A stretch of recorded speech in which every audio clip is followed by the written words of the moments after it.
Hi friends, ಸುಸ್ವಾಗತ ಕ್ರಿಕ್ sports ಚಾನಲ್ಗೆ. ಇಂದಿನ ಟಾಪಿಕ್ ಏನೆಂದರೆ RCB vs CSK playing lane comparison ಇಂದಿನ ವಿಡಿಯೋ ಆಗಿದೆ. ಇನ್ನೂ ಸಬ್ಸ್ಕ್ರೈಬ್ ಮಾಡದೆ ನೋಡ್ತಿರೋ ಎಲ್ಲ ಗೆಳೆಯರಿಗೆ ಪ್ಲೀಸ್ ಸಬ್ಸ್ಕ್ರೈಬ್ ಮಾಡಿ ನಮ್ಮ ಯೂಟ್ಯೂಬ್ ಚಾನಲ್ಗೆ. ಇಂದಿನ ಟಾಪಿಕ್ ಚಲೋ ಮಾಡೋಣ ಬನ್ನಿ. ಮೊದಲೇ RCBಯ ಟಾಪ್ ಆರ್ಡರ್ ಬ್ಯಾಟ್ಸ್ಮನ್ ನೋಡೋಣ ಬನ್ನಿ. RCB ಪರವಾಗಿ ವಿರಾಟ್ ಕೊಹ್ಲಿ ಅವರು ಓಪನಿಂಗ್ ಆಗಿ ಬರಲಿದ್ದಾರೆ ಹಾಗೂ ಅವರ ಜೊತೆಗೆ ಫಿಲ್ ಸಾಲ್ಟ್ ಅವರು ಬರಲಿದ್ದಾರೆ. ಇವರು ತುಂಬ ಚೆನ್ನಾಗಿ ಬ್ಯಾಟಿಂಗ್ ಆಡುತ್ತಾರೆ ಹಾಗೂ ವಿಕೆಟ್ ಕೀಪಿಂಗ್ ಮಾಡುವ ಸಾಧ್ಯತೆ ಕೂಡ ಇದೆ. ಮೂರನೇ ಕ್ರಮಾಂಕದಲ್ಲಿ ದೇವದತ್ ಪಡಿಕ್ಕಲ್ ಅವರು ಬರಲಿದ್ದಾರೆ ಹಾಗೂ ಅವರ ಬ್ಯಾಕಪ್ ಆಗಿ ಸ್ವಸ್ತಿಕ್ ಚಿಕಾರಿ ಅವರು ಬರಲಿದ್ದಾರೆ. ಈಗ CSK ಟೀಮಿನ ಟಾಪ್ ಆರ್ಡರ್ ಬ್ಯಾಟ್ಸ್ಮನ್ ನೋಡೋಣ ಬನ್ನಿ. ಮೊದಲಿಗೆ ಓಪನರ್ಗಳಾಗಿ ಋತುರಾಜ್ ಗಾಯಕ್ವಾಡ್ ಅವರು ಕ್ಯಾಪ್ಟನ್ ಆಗಿದ್ದಾರೆ, ಅವರು ಬರಲಿದ್ದಾರೆ ಹಾಗೂ ಅವರ ಜೊತೆಗೆ ಡೆವನ್ ಕಾನ್ವೆ ಅವರು ಬರಲಿದ್ದಾರೆ. ಮೂರನೇ ಕ್ರಮಾಂಕದಲ್ಲಿ ಶ್ಯಾಮ್ ಕರಣ್ ಅಥವಾ ರಚಿನ್ ರವೀಂದ್ರ ಅವರು ಬರಲಿದ್ದಾರೆ. CSK ಟೀಮಿಗೆ ಕಂಪೇರ್ ಮಾಡಿದರೆ RCBಯ ಟಾಪ್ ಆರ್ಡರ್ ಸ್ವಲ್ಪ ತುಂಬ ಚೆನ್ನಾಗಿ ಕಾಣ್ತಾ ಇದೆ ಹಾಗೂ ಋತುರಾಜ್ ಗಾಯಕ್ವಾಡ್ ಫಾರ್ಮ್ನಲ್ಲಿ ಇಲ್ಲ, ಹಾಗಾಗಿ RCBಗೆ 1 ಪಾಯಿಂಟ್. ಡೆವನ್ ಕಾನ್ವೆಗಿಂತ ಫಿಲ್ ಸಾಲ್ಟ್ ಅವರು ತುಂಬ ಚೆನ್ನಾಗಿ ಆಡ್ತಾರೆ, ಆದ್ದರಿಂದ RCBಗೆ 1 ಪಾಯಿಂಟ್ ಕೊಡ್ಬೋದು.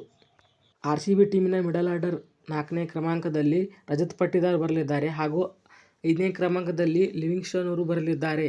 ಇವರು ತುಂಬ ಚೆನ್ನಾಗಿ ಆಡ್ತಾರೆ. 6ನೇ ಕ್ರಮಾಂಕದಲ್ಲಿ ಜಿತೇಶ್ ಶರ್ಮಾ ಅವರು ಬರಲಿದ್ದಾರೆ ಹಾಗೂ ಇವರು ವಿಕೆಟ್ ಕೀಪಿಂಗ್ ಕೂಡ ಮಾಡುತ್ತಾರೆ. CSK ಟೀಮಿನ ಮಿಡಲ್ ಆರ್ಡರ್ ಹೀಗಿದೆ. 4ನೇ ಕ್ರಮಾಂಕದಲ್ಲಿ ರಾಹುಲ್ ತ್ರಿಪಾಠಿ ಅವರು ಬರಲಿದ್ದಾರೆ ಹಾಗೂ 5ನೇ ಕ್ರಮಾಂಕದಲ್ಲಿ ಶಿವಮ್ ದುಬೆ ಅವರು ಬರಲಿದ್ದಾರೆ ಹಾಗೂ 6ನೇ ಕ್ರಮಾಂಕದಲ್ಲಿ ರವೀಂದ್ರ ಜಡೇಜಾ ಅವರು ಬರಲಿದ್ದಾರೆ. RCB ಜೊತೆ ಕಂಪೇರ್ ಮಾಡಿದರೆ ಸ್ವಲ್ಪ ವೀಕಾಗಿ ಕಾಣಿಸ್ತಾ ಇದೆ CSK ಟೀಮಿನ ಮಿಡಲ್ ಆರ್ಡರ್. ಅಷ್ಟೊಂದು ವೀಕಾಗಿ ಕಾಣಿಸ್ತಾ ಇಲ್ಲ CSK, ಆದರೆ RCB ಕಂಪೇರ್ ಮಾಡಿದರೆ ಸ್ವಲ್ಪ ವೀಕಾಗಿ ಕಾಣಿಸ್ತಾ ಇದೆ. ಮಿಡಲ್ ಆರ್ಡರಲ್ಲಿ ಕಂಪೇರ್ ಮಾಡಿದರೆ RCB ಗೆಲ್ಲುತ್ತದೆ, ಹಾಗಾಗಿ RCBಗೆ ಇನ್ನೊಂದು ಅಂಕ. RCB ಟೀಮಿನ ಲೋವರ್ ಆರ್ಡರ್ ಬ್ಯಾಟ್ಸ್ಮನ್ಗಳಾಗಿ ಟಿಮ್ ಡೇವಿಡ್ ಅವರು ಬರಲಿದ್ದಾರೆ 7ನೇ ಕ್ರಮಾಂಕದಲ್ಲಿ ಹಾಗೂ 8ನೇ ಕ್ರಮಾಂಕದಲ್ಲಿ ಕೃಣಾಲ್ ಪಾಂಡ್ಯ ಅವರು ಬರಲಿದ್ದಾರೆ ಹಾಗೂ 9ನೇ ಕ್ರಮಾಂಕದಲ್ಲಿ ಭುವನೇಶ್ವರ್ ಕುಮಾರ್ ಅವರು ಬರಲಿದ್ದಾರೆ.